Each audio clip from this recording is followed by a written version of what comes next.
Terima kasih kepada semua pelayan majelis gereja Minahasa saya diundang hari ini.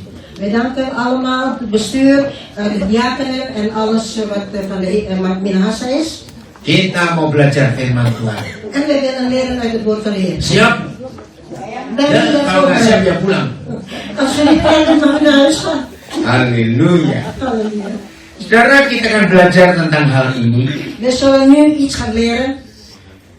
Papa di surga Onze Vader in de hemel, itu betul-betul mengasihi, menyayangi kita atau tidak? heeft Hij ons werkelijk lief of niet? Loh, kok yang lain diam saja? Waarom blijven we daar stil? Yang di rumah juga ya? Thuis iemand, Yang ngikuti via online? die mensen die dus de TV online meedoen, die mogen ook antwoord geven. Kita tidak pernah meragukan kalau Bapa di surga sangat mengasihi kita. Wij gaan nooit twijfelen dat de Heere God, onze Heer Jezus, ons nooit lief heeft. Tapi kita lupa Maar wij vergeten wel. ada satu cara Papa mengasihi kita. Er is één manier waarop de Heer Jezus ons lief heeft, onze Vader. Ternyata beda dengan cara kita pandang, cara kita pikir. En dat is heel verschillend met de manier zoals wij naar een ander kijken. Biasanya kalau kita mendengar ada orang mengasihi kita, sayang kita, cinta kita, Meestal is het zo, als we wonen met de mensen zijn die ons lief hebben, ze houden erg veel van ons, pasti buat yang baik-baik, bukan? dan gaan jullie ook goede dingen doen. Yang manis-manis, bukan? Alles wat lief is, dat ga je Betul. doen. Is dat waar of niet? Nah, hari ini kita akan belajar. Ternyata tidak begitu kasih Papa kepada kita. Maar vandaag zullen we leren, maar zo'n liefde geeft de Vader niet aan ons. Kita buka Yohanes 15 ayat 9. Gaan we kijken naar Johannes 15, vers 9. Ya. Yohanes 15 ayat yang ke-9. Johannes 15 ayat yang ke-9.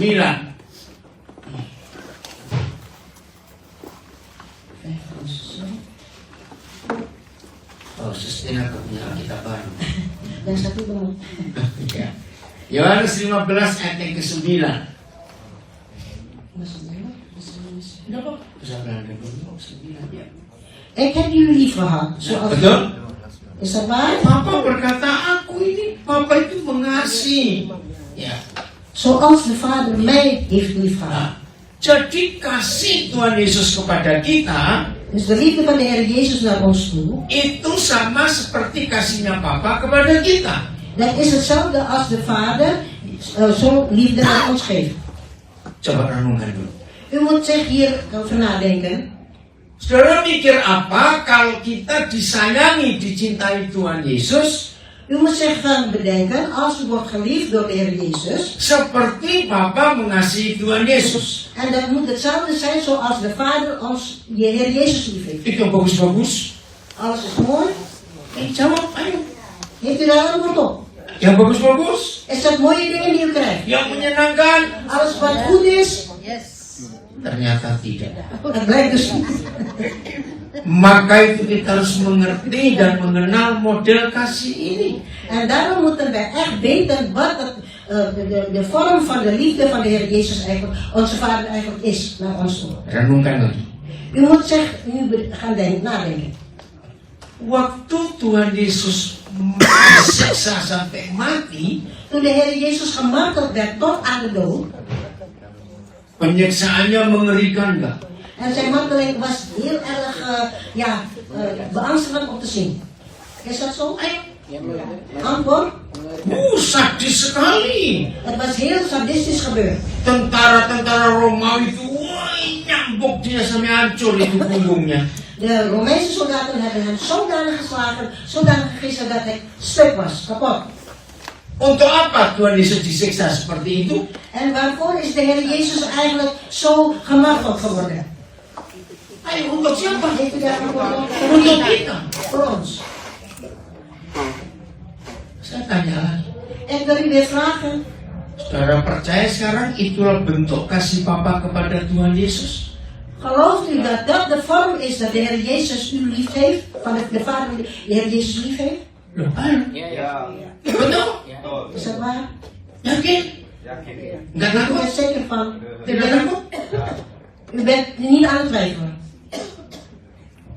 Seperti kasih Bapa kepada Tuhan Yesus itu, Zoals de Vader de liefde geeft aan de Heer Jezus. Dan kasih itu yang Yesus beri kepada kita. Zo is de liefde van de Heer Jezus naar ons toe. Oh, ada yang amin. Niemand zegt amen. Amen. Telah. Is het dan te laat? Amen. Karena mengerikan kasih itu. Want zijn liefde is zo beangstigend. Nggak masuk akal, saudara. En dat kun je niet met je gedachten bedenken. Inilah salah satu sebab En dit is namelijk wat er eigenlijk moet zijn. membuat beberapa murid Yesus nggak maju-maju jadi Kristen. Dat er vele van de discipelen van Jezus Christus niet vooruit zijn gegaan om christenen te worden. Karena kita maunya yang enak-enak saja. Want we willen alleen het prettige hebben. in ons leven. Ternyata ada kasih. En het blijkt dat er een liefde is. Kalau saya pakai kalimat ini bentuknya sadis. Ik zal deze zin gebruiken. En die vorm van die liefde is eigenlijk sadistisch. Betul tidak? Is het waar of niet? Tuhan Yesus disiksa seperti itu. En op die manier is onze Heer Jezus eigenlijk gemarteld geworden. Itu salah satu bentuk kasihnya Bapa kepada dia. En dat is een vorm van liefde van de Vader naar de Heer Jezus toe. Dan kasih itu yang Yesus minta untuk kita nikmati juga. En dat is ook de liefde die de Heer Jezus aan ons vraagt om daarvan te mogen genieten. Untuk apa tujuannya? En wat is zijn doel eigenlijk? Oke, kita baca dulu satu ayat ini, nanti kita kembali, belum selesai ya, ayat 9. We gaan dus even verder met een ander vers. 1 Petrus 4 ayat 1. 1 Petrus 4. Ya, vers 1.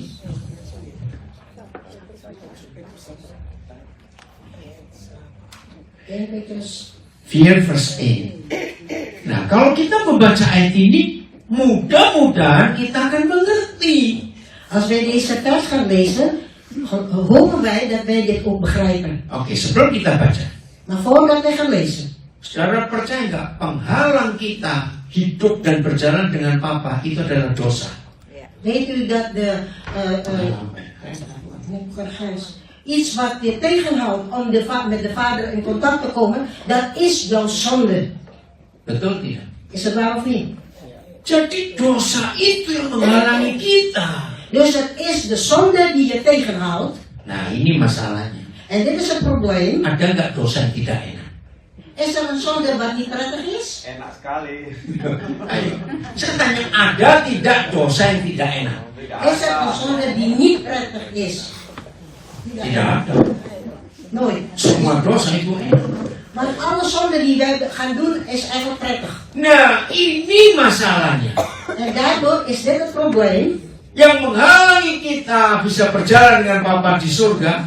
Dat wij dus, dat dit ons tegenhoudt om tezamen te wandelen met God in de hemel. Nah, sekarang bagaimana caranya dosa itu stop di hidup kita? Dus hoe moet het dan worden dat de zonde ons stopt? Ingat nggak kita stop berbuat dosa? Is het wel waar dat wij dus eigenlijk willen stoppen met zonde te begaan? Tapi itu susah atau mudah? Dan is het moeilijk of makkelijk? Nah, itu masalahnya lagi. Dat is ook een probleem.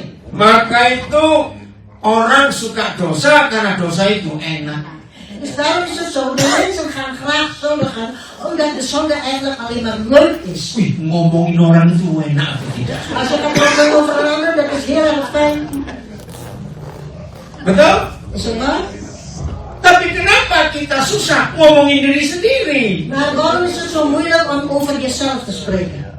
Padahal seharusnya kita harus rajin ngomongin diri sendiri. Het is eigenlijk zo, je moet ijveriger zijn om over jezelf te spreken. Kita harus selalu melihat kekurangan kelemahan kita. Wij moeten altijd kijken naar onze zwakheden en onze tekortkomingen. Ini masalah lain lagi. Dat is ook een ander probleem. Coba pertanyaan saya. De vraag is, Lebih mudah mana? Ngelihat salah orang lain atau ngelihat salah diri sendiri? wat is makkelijker? Je eigen fouten te zien of een fout van een ander? Nah, itu kurang ajar namanya. Ih. Dat is eigenlijk dat je erg brutaal bent, hè? Termasuk suami istri Dat geldt ook voor man en vrouw. yang tinggal serumah, Ze wonen in één huis, yang tinggal satu tempat tidur. ze slapen in één bed. Berapa seringnya suami teliti melihat salah istri? Berapa seringnya istri teliti melihat salahnya suami? Hoe vaak gaat het gebeuren dat de man zo erg duidelijk gaat kijken naar de fouten van de vrouw, de man van de vrouw. En dat de vrouw ook heel secuur gaat kijken naar de foto van de man. Betul atau tidak? Is dat waar of niet? Maka perang di situ. Nou, dan komt er een oorlog. Jadi perang itu nggak jauh-jauh ukurannya Rusia, Israel, Hamas, nggak jauh-jauh di rumah. Dus dat oorlog hoef je niet verder te zoeken, zoals Oekraïne tegen Rusland en dat soort de Hamas. Maar de oorlog begint thuis. Karena kita terlalu rajin lihat salah orang yang di sebelah kita. Want wij zijn altijd heel erg ijverig om de fouten van onze naasten te zien. Berapa banyak rumah tangga kacau? En hoe vaak zien wij dat gezinnen dus eigenlijk chaotisch zijn. Urusan berdua di rumah. Jij gaat met elkaar dus bedisselen. Sudah sampai ke warung kopi situ. Maar jouw praatjes zijn al bij de café. Ya. Ja, café, waar je koffie kan drinken. Cerita masalah suami ketika ketemu laki-laki yang lain, istri ketika ketemu teman-teman perempuan yang lain. En daar wordt allemaal verteld over, ja, de man die ontmoet zich met een andere man en die vertelt dan verhalen. En ook de vrouw die ontmoet een andere vrouw, die gaat ook zijn verhalen daar zitten vertellen. Wih, kalau ceritakan tentang istrinya, tentang suami, wih, sudahlah. En als de man over zijn vrouw gaat vertellen, dat is zo heftig. En ook omgekeerd, als de man over de vrouw gaat vertellen, dat wordt alleen maar heftig. Betul nggak? Is het waar of niet? Itu manusia. Dat is menselijk. Maka itu kita harus bertobat. En daarom moeten we eigenlijk allemaal bekeren. Nah, kasih yang Tuhan beri kepada kita En de liefde die God aan ons geeft, adalah kasih yang cenderung sadis, het is een liefde die geneigd is om misschien sadistisch te zijn. supaya kita stop berbuat dosa. Dat doet hij opdat wij gaan stoppen met zondigen. Lihat ayat 1 pasal 4. Ya, 1 Petrus. 1 Petrus 4 vers 1 zegt. Nu dan, omdat Christus tijdens zijn leven op aarde heeft geleden, moet u zich wapenen. Moet, ya, u zich wapenen. Ya. Met dezelfde gezindheid als hij. Terus, kalau sudah begitu apa yang terjadi? En wat gebeurt er dan? Immers, wie in zijn aardse leven geleden heeft, heeft afstand genomen van de zonde. Amin. Inilah satu-satunya ayat dalam seluruh Alkitab.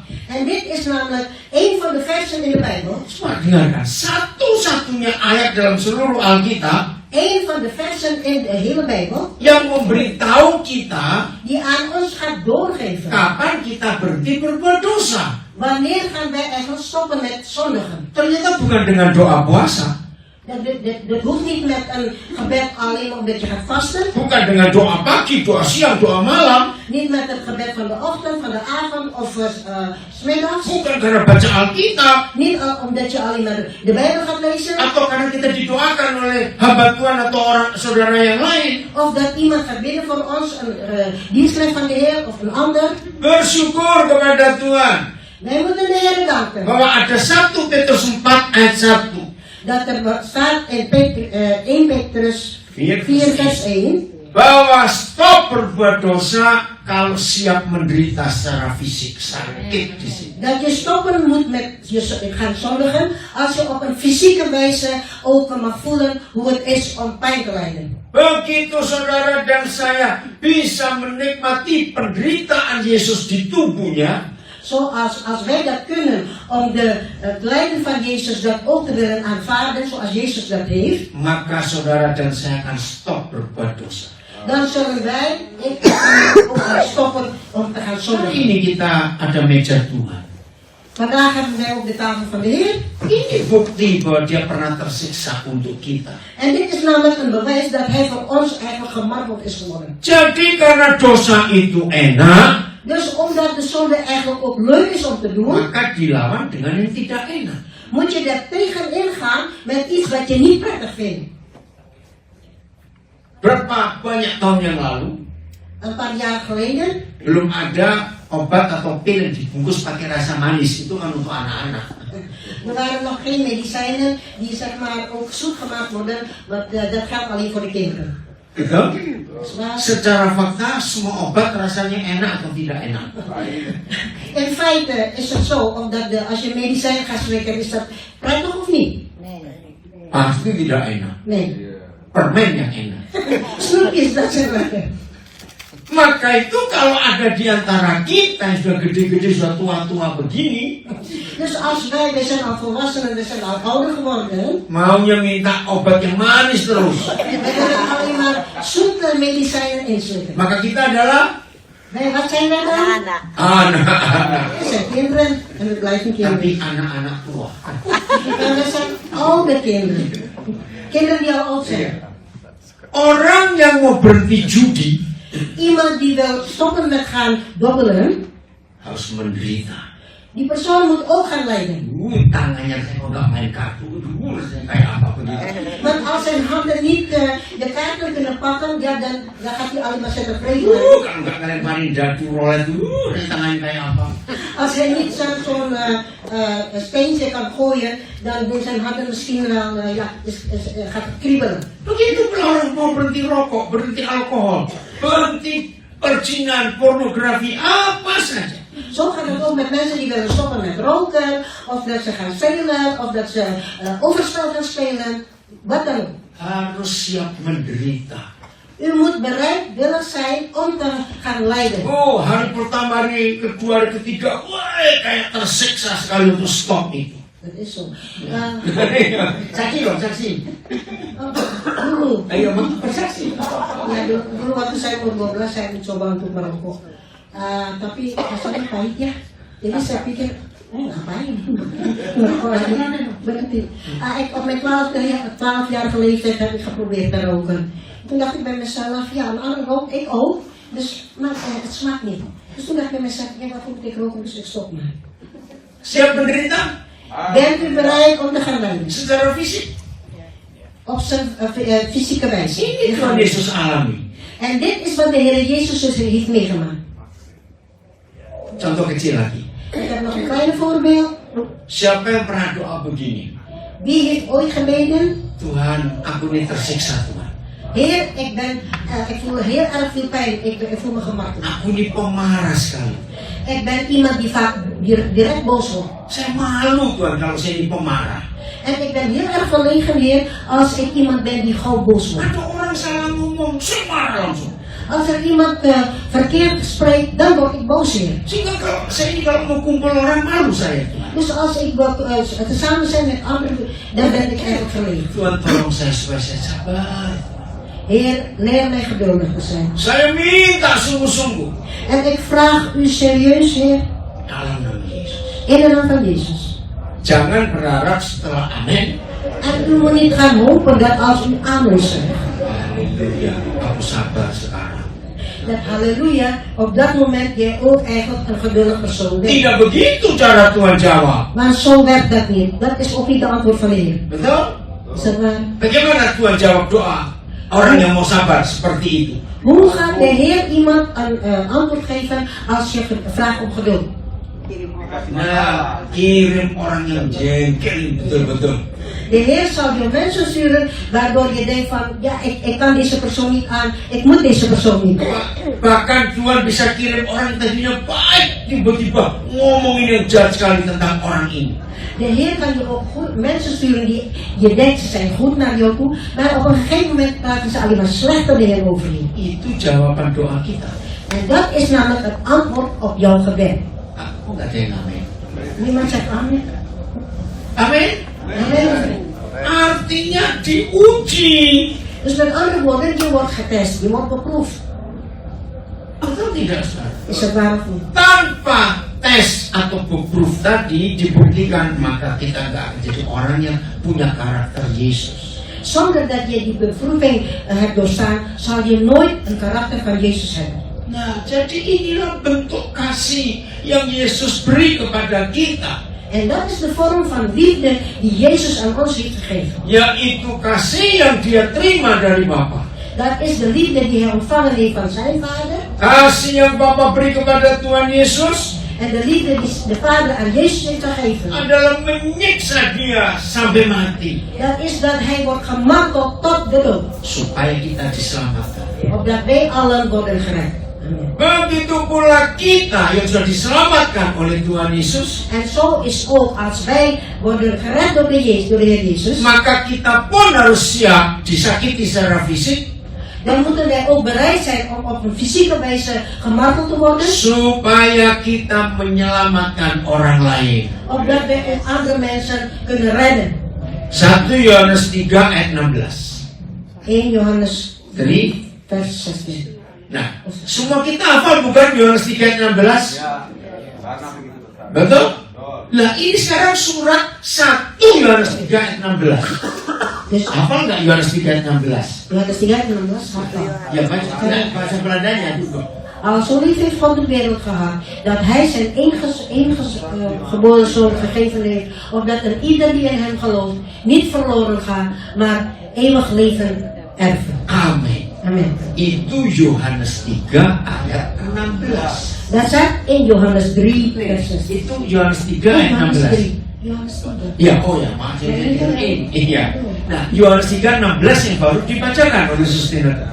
Dat is 1 Johannes 3. Ini Yohanes 3. Johannes 3 vers 16. Sorry.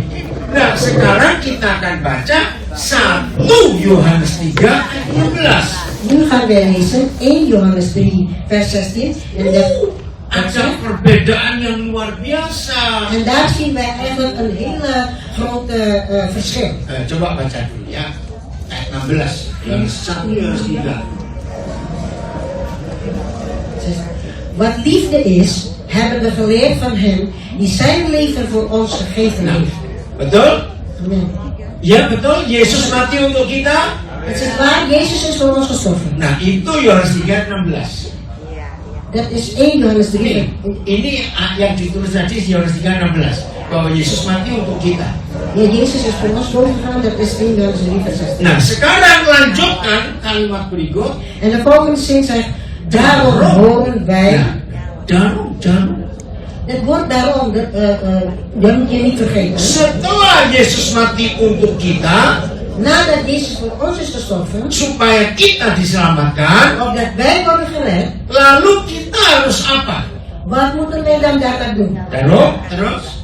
Daarom horen ook wij ons leven te geven voor deze broeders en zusters. Kok diam? Jadi kitanya harus apa sekarang? Wat moeten wij dan eigenlijk doen? Menyerahkan. Mati untuk orang lain. Met andere woorden, wij moeten doodgaan voor een ander. Maka itu penulisan ini luar biasa, saudara. En daarom is het heel erg mooi. Yang nulis orang yang sama, Rasul Yohanes. Degene die dit geschreven heeft, is de apostel Johannes zelf. Dan para bapak gereja memberikan di pasal yang sama, pasal 3, dan di ayat yang sama, ayat 16. En Pemimpinnya dulu. de leiders van vroeger die hebben dus geschreven over Johannes 3 en Johannes 1 vers 3. Dan pasal 6, ayat Vers 16. 16. Luar biasa. En dat is heel erg buitengewoon. Jadi saudara dan saya tidak boleh puas hanya hidup karena Yohanes 3 ayat 16. Dus wij als mensen moeten niet verzadigd zijn of gelukkig ermee zijn, alleen maar om te lezen wat in Johannes 3 vers 16 heeft gestaan. Karena masih banyak orang-orang yang belum diselamatkan di luar kita. Want daarbuiten zijn er nog heel veel mensen die nog niet gered zijn. Nah, mereka itu En die mensen, untuk bisa diselamatkan, omdat zij ook gered worden, kita tidak boleh minta Tuhan Yesus mati lagi untuk mereka. mogen wij niet vragen aan de Heer Jezus om weer te gaan sterven voor die mensen daarbuiten. Nah, untuk mereka yang belum diselamatkan, siapa yang harus mati untuk mereka? Dus voor de mensen die daarbuiten gered worden, wie moet eigenlijk dan voor hen gaan sterven? Wij, kita. Ini firman Tuhan. Dit is het woord van de Heer. Ini yang Tuhan Yesus minta dari kita. En dit is wat de Heer Jezus aan ons vraagt. Aku mengasihi kamu, kata Yesus. De Heer Jezus zegt, ik heb je lief. Tapi kasih yang memberikan kepadamu sama seperti kasih yang Bapa berikan kepadaku. Maar de liefde die ik u geef is hetzelfde als de liefde van de Vader aan de Heer Jezus. Dan kasih Bapa tadi saya bilang cenderung sadis. En Ik heb daarnet ook al gezegd, de liefde van de vader kan sadistisch zijn. Karena menyiksa Yesus sampai mati seperti itu. Maar de vader heeft Jezus zodanig gemarteld tot aan de dood. Kembali ke Yohanes 15 ayat 9. We gaan terug naar Johannes 15 vers 9. Karena tadi belum selesai. Want het was nog niet afgelopen. Blijf in mijn liefde. Nah, tinggallah kamu blijf. Tinggallah kamu di dalam kasihku itu. Blijf dan ook in mijn liefde, staat hier. Kasih yang bagaimana? Wat voor liefde is dat? Hoe ziet dat eruit? Jawab.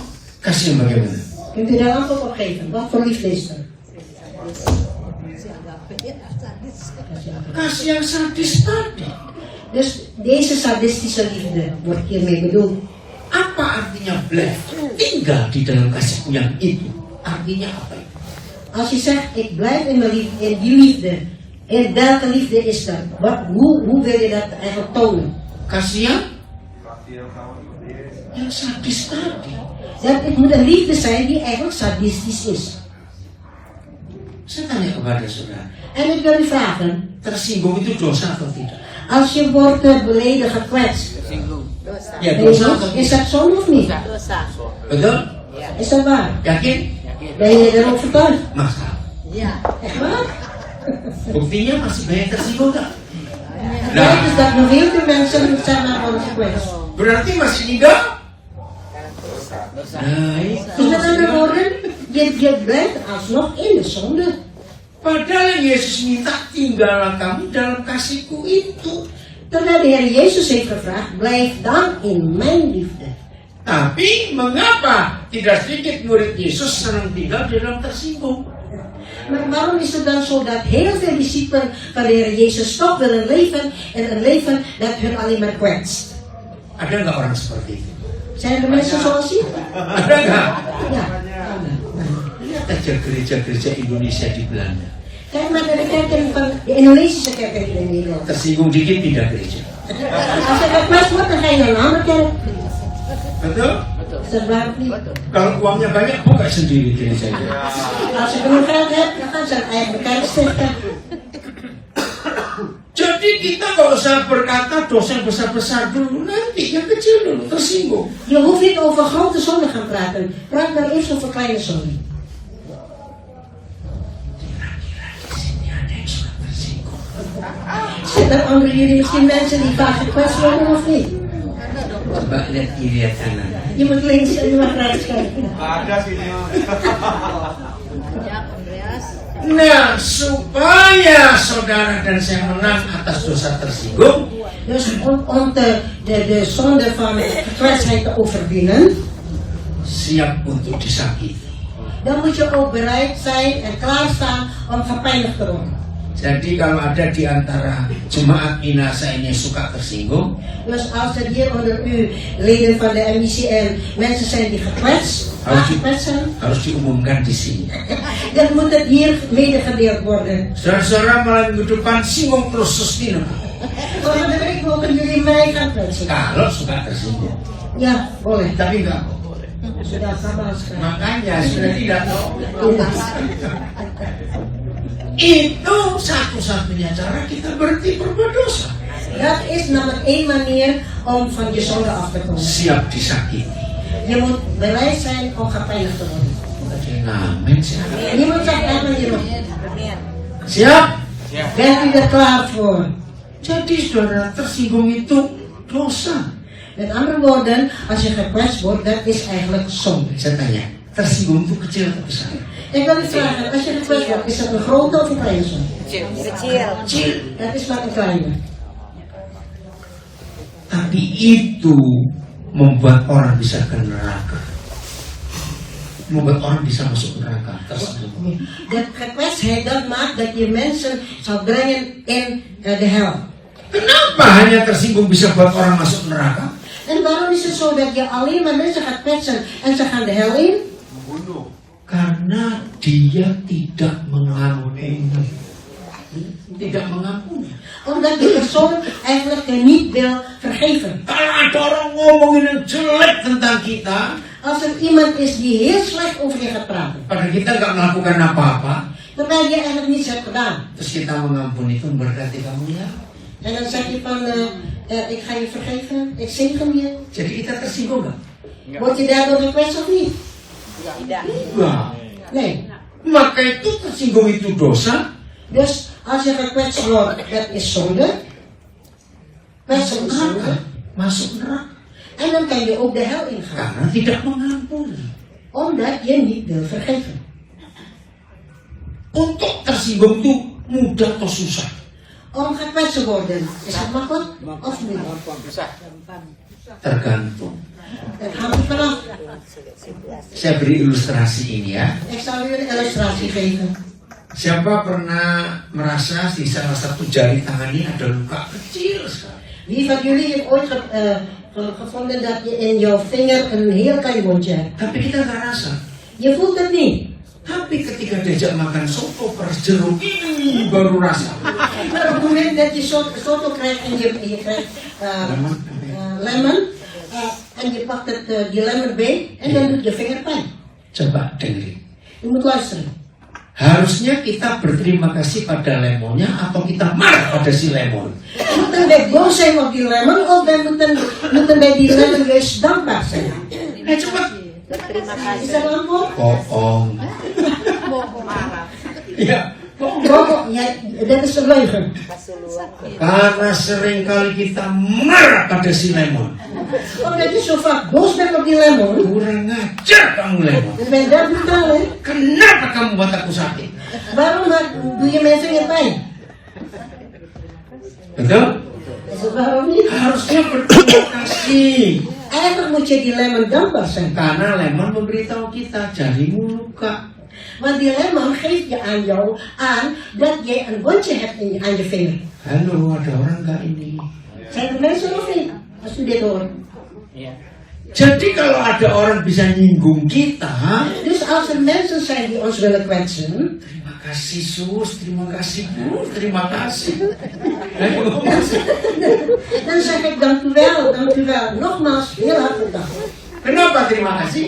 En waarom zeg je eigenlijk dank je wel? Karena diberitahu. Want je wordt dus aangegeven aan jou. Banyak nggak orang seperti ini? Er zijn heel veel mensen als dit. Dikit, yang ada marah-marah terus. Nee, maar er zijn dus heel veel mensen die gauw kwaad worden. Oke, saya balik sekarang.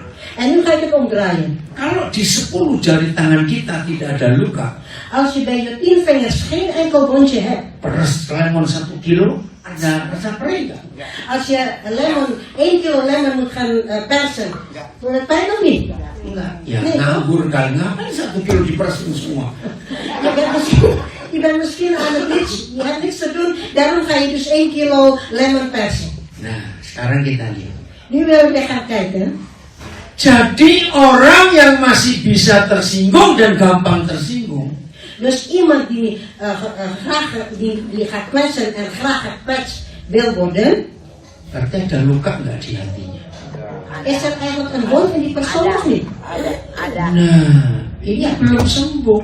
Dat wil zeggen, je bent eigenlijk nog niet beter. Karena kalau orang itu tidak ada luka, Want als die persoon nog geen wondje heeft, orang mau ngomong apa, mau teriak apa, mau apa, nggak rasa, nggak ada luka.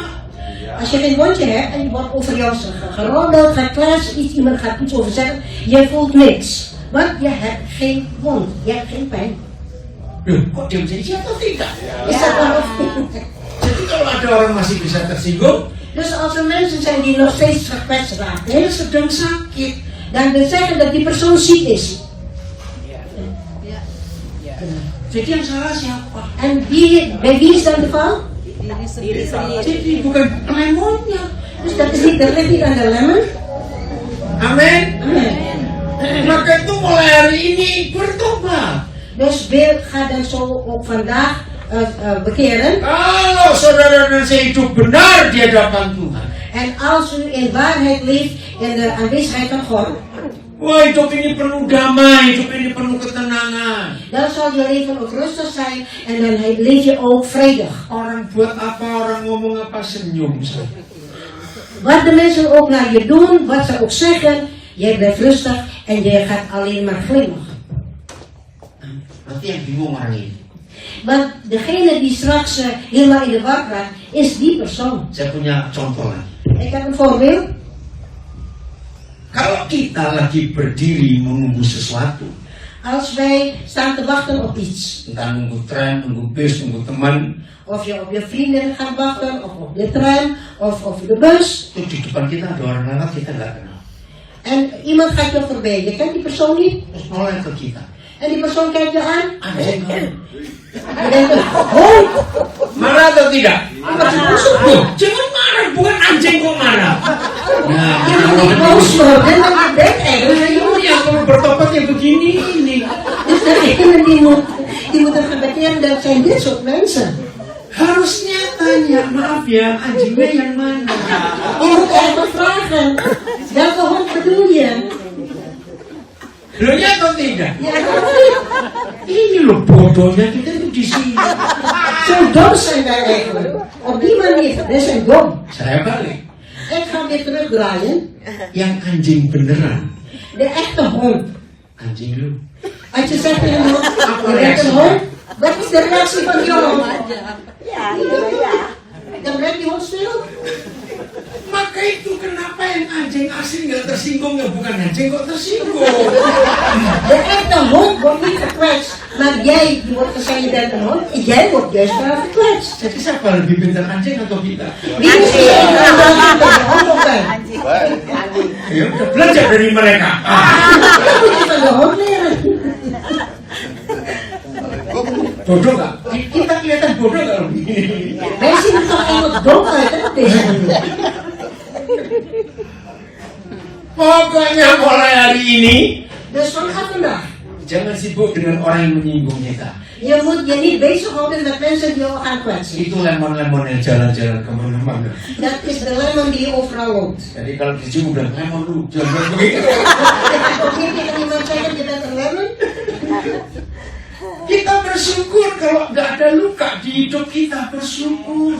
wij moeten dankbaar zijn als wij geen wond hebben in ons. Jadi semua hal yang terjadi di hidup kita, khususnya dosa itu bukan karena orang itu, karena diri sendiri. Want alles wat je meemaakt is eigenlijk niet doordat iemand jou eigen gepijnigd heeft of wat dan ook, maar dat is door je eigen zonde. Betul? Is waar of niet? Sembuhkan diri sendiri. Je moet kijken naar jezelf. Minta anugerah Tuhan Yesus. En vraag dus de genade van de Heer Jezus. Maka itu kita tidak perlu sibuk dengan ngurusin orang-orang yang begitu itu. En daarom hoeven wij ons ook niet druk maken met dat soort mensen. Indah gak kalau kita hidup dengan kasih Yesus yang seperti ini? Is het dan mooi als wij mogen leven met de liefde zoals Jezus het geeft? Yaitu kasih yang cenderung sadis. Een liefde wat eigenlijk sadistisch is, Untuk mendidik diri kita alleen maar om ons te corrigeren, menjadi benar di hadapan Tuhan. dat wij in waarheid gaan staan voor de Heer. Wah, itu luar biasa. En dat is buitengewoon. Jadi jangan lupa, Dus u moet niet vergeten. untuk berhenti berbuat dosa harus Als je wil stoppen met zonde te begaan, siap. je moet klaarstaan. Loh, apa tadi? Belum 1 jam nih saya ngajar. Misschien heb je nog niet lang genoeg gestaan en jullie zijn het vergeten. Harus siap disakiti Dan moet je klaarstaan om ook gepijnigd te di worden. fisik kita ini. Op je fysieke kant. Maka itu orang yang ingin berhenti rokok, Dus mensen die willen stoppen met ingin roken, berhenti minum alkohol, berhenti judi, je wil stoppen met alcohol of met dobbelen, dengan dosa-dosa yang lain termasuk perzinahan, ook andere zonden, zelfoverspeligheid. siap menderita. Je moet klaarstaan om te willen lijden. Disakiti, sakit semua badannya. Dat je gepijnigd wordt, dat je lichaam zo pijnlijk Tapi di is. situ kemuliaan Tuhan akan nyata di hidup. Maar daardoor wordt de heerlijkheid van de Heer ook geopenbaard. Luar biasa Tuhan. En de Heer is dan ook buitengewoon. Jadi sekarang kita tahu bagaimana kasih Tuhan kepada kita. Dus nu weten wij wat voor liefde eigenlijk de Heer aan ons heeft gegeven. Coba baca lagi Yohanes 15 ayat yang ke-9. Johannes 15 vers 9. Ik heb jullie lief gehad, zoals de Vader mij heeft lief gehad. Blijf in mijn liefde. Tinggallah kamu di dalam kasihku yang itu. Dus blijf dan ook in die liefde van Jezus. Tuhan dipermuliakan lewat. En daarom wordt de Heer Jezus verheerlijkt. Biarlah tubuh dan darah Yesus yang ada di depan kita saat ini En dat het lichaam en het bloed van de Heer Jezus die voor ons ligt. Ini bukan cuma tradisi setiap minggu pertama tiap bulan pasti ada, bukan saudara. Dit is geen traditie dat je de eerste week van de maand de avondmaal gaat houden. Ini ada kuasa perubahan hidup yang luar biasa. Maar deze avondmaal geeft jou een buitengewone leven. Dalam dunia kedokteran En de medici ada transfusi darah. is er een transfusie, bloedtransfusie. Penting nggak itu, saudara? Is dat belangrijk of niet? Nah, ternyata transfusi darah pertama di dunia ditemukan manusia adalah Yesus memberi darahnya kepada kita. Dus de transfusie, de allereerste transfusie die gedaan wordt in de mensheid, dat is eigenlijk dat de Heer Jezus zijn bloed heeft gegeven voor ons allen. Jadi kalau Yesus nggak pernah mati menyerahkan hidupnya memberi darahnya kepada kita, dunia nggak kenal istilah transfusi darah. Dus als Jezus die daad niet heeft gedaan, dat hij aan het kruis voor ons is gestorven en zijn bloed heeft laten uitstorten, dan heeft de wereld ook niet gekend wat eigenlijk transfusie is. Luar biasa. Dit is buitengewoon. Maka itu saudara dan saya yang masih punya kesempatan transfusi darah, beri darah kita untuk banyak orang yang perlu. Dus wij die nog de gelegenheid hebben, als wij een transfusie, bloedtransfusie kunnen geven aan anderen, doen we. Saya tidak tahu di Belanda batasnya berapa, kalau Indonesia 60-an itu sudah nggak boleh transfusi lagi. Ik weet niet wat voor grenzen de Nederlanders aanhouden. Als je 60 bent in Indonesië, dat is de grens. Ik weet niet hoe het hier is in Nederland. Maka kita masih bisa transfusi, beri darah saudara, memberi kehidupan buat orang lain. Maar als je alsnog transfusie kan geven aan een ander voor het leven van die mens, doe dat. Nah, jadi waktu kita nanti ambil tubuh dan darah Yesus, Dus als wij straks het lichaam en het bloed van Jezus tot ons nemen, jangan cuma tradisi. moet dat niet alleen maar op een traditie Ingat, tadi 1 Yohanes 3:16. Wij hebben dus gehoord 1 Johannes 3 vers 16. Kita harus menyerahkan nyawa kita. Wij moeten onze ziel overgeven. Darah kita berikan untuk menghidupkan orang lain. Ons bloed moeten wij geven aan mensen die het nodig hebben. Nah, di Yohanes pasal yang ke-6, nggak usah dibuka ayatnya. In Johannes 6 wordt gezegd. Yesus berkata, ini makanan yang sungguh-sungguh. Jezus heeft gezegd, dit is de ware voedsel. Betul? Tubuhku ini makanan yang sungguh-sungguh. Want zijn lichaam is de ware voedsel. Nah, saya beri ilustrasi ini. Ik geef jullie een illustratie. Orang makan durian bisa bohong, aku nggak makan. Iemand die durian eet en dan zegt van, nou nee hoor, ik eet het niet. Walaupun kumur pakai Listerine 1 botol tetap bau. Ook al ga je je spoelen met wat dan ook, de mond blijft stinken naar die durian. Ini yang Tuhan maksud. En dit is wat de Heer bedoelt. Kalau saudara dan saya sebentar makan tubuhnya, Als wij straks, u en ik, lichaam van Jezus en zijn bloed tot ons nemen, maka aroma Yesus harus keluar dalam hidup kita. dan moet de aroma van Christus ook uit ons lichaam komen. Seperti kita makan durian, Zoals wij eigenlijk die durian aan het eten zijn. aromanya akan keluar. De aroma van die durian zal die dan ook Nah, kruiden. ini yang dunia cari. En dit is ook wat de wereld eigenlijk zoekt. Aroma Yesus ada di hidup kita. Dat de aroma van Jezus in je leven is. Dan orang-orang akan cari dari mana sumbernya. En de mensen gaan naar je toe om te gaan zoeken, waar komt deze bron vandaan? Siap berubah? Bent u bereid om te veranderen? Betul? Siap tinggal dalam kasih yang sadis itu? Je bent ook bereid om in deze sadistische liefde te blijven? Haleluya. Coba tepuk kiri kanan. Siap mati nggak? Gaan we elkaar eventjes de hand geven? Ben je bereid om dood te Siap gaan? ya, mati untuk orang lain. Ben je bereid om dood te gaan voor een ander? Nah, inilah kekristenan yang sungguh-sungguh. Dit is het christendom waar Tuhan memberkati kita de semua. Heer zegen ons allen.